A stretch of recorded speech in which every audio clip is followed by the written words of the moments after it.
ఎలాంటి challenges face చేయాల్సి వస్తుంది విమెన్ కి బయటికి రావడానికి ఫస్ట్ ఏంటంటే ముందు ఆ మైండ్ సెట్ చేంజ్ అవ్వాలండి.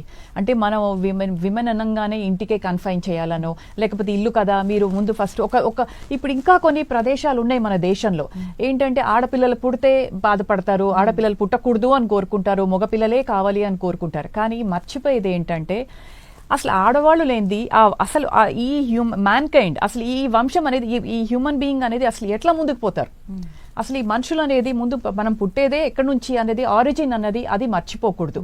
ఆడపిల్లలు లేనిది, ఆడవాళ్ళు లేనిది అసలు మనకి మ్యాన్ కైండ్ అనేది ముందుకే మూవ్ అవ్వదు. కాబట్టి మనం మర్చిపోకుండా చేయాల్సింది ఏంటంటే ఆడపిల్లల్ని సమానంగా చూడటం.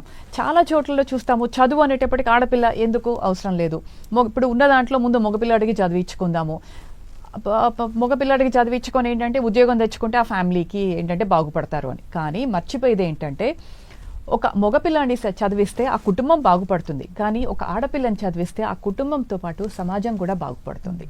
అది మర్చిపోకూడదు మనము.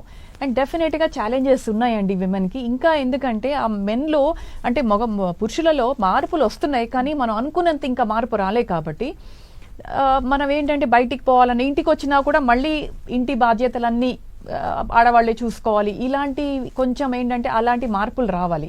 వర్క్ ప్లేస్లో తీసుకుందాం. వర్క్ ప్లేస్లో తీసుకుంటే సమానంగా పే చేయటము అది రావాలి. ఇప్పుడు వర్క్ ప్లేస్లో కూడా ఏంటంటే హరాస్మెంట్ అనేది ఉండకూడదు. ఆడవాళ్ళు అనేటప్పటికీ అరే రేపు వీళ్ళకి పెళ్ళవుతే మళ్ళీ నెక్స్ట్ పిల్లలు అంటే మెటర్నిటీ లీవ్లు ఇవన్నీ అని ఆలోచించకూడదు.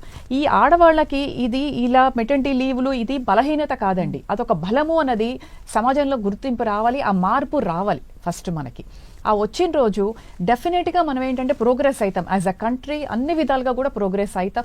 ఆల్రెడీ చాలా మనకు అవపడుతుంది, ఇంకా అవ్వాలి అంటే మార్పు రావాలి. ఇప్పుడు మా హాస్పిటల్లో తీసుకుంటే 70% మేము విమెన్ ఎంప్లాయీస్నే పెట్టుకుంటాం. ఓకే, మా టీంలో అంతా కూడా నాకు దానివల్ల చాలా కంఫర్టబుల్గా ఉంది. అండ్ నా దగ్గర పనిచేసే ఈ పిల్లలంతా కూడా, ఈ ఆడపిల్లలంతా కూడా చక్కగా పనిచేస్తారు.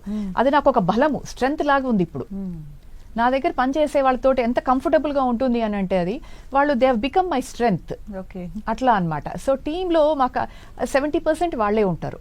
ఓకే, సో ఈ మార్పు రావాలండి. నేను అనేది ఏంటంటే అన్నిట్లలో ఇట్లా విమెన్కి అని కాదు, సమానంగా ఎట్లయితే మనకు మగపిల్లలకి ఇస్తున్నారో అదే హక్కు, అదే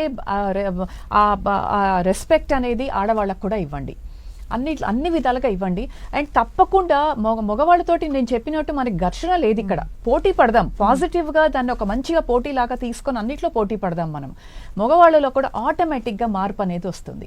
ఎందుకంటే మన వాళ్ళే, మగవాళ్ళంటే ఎవరో కాదండి, మనకి ఫాదరు, మనకి తండ్రి, లేకపోతే భర్తగానే, లేకపోతే ఏంటంటే మన కొడుకుగాను మన చుట్టే ఉండేవాళ్ళు. కాబట్టి ఇక్కడ ఎక్కడ ఘర్షణ లేదు. మనకి కావాల్సిందల్లా ఆ కొంత మార్పు రావటం అనేది. ఓకే.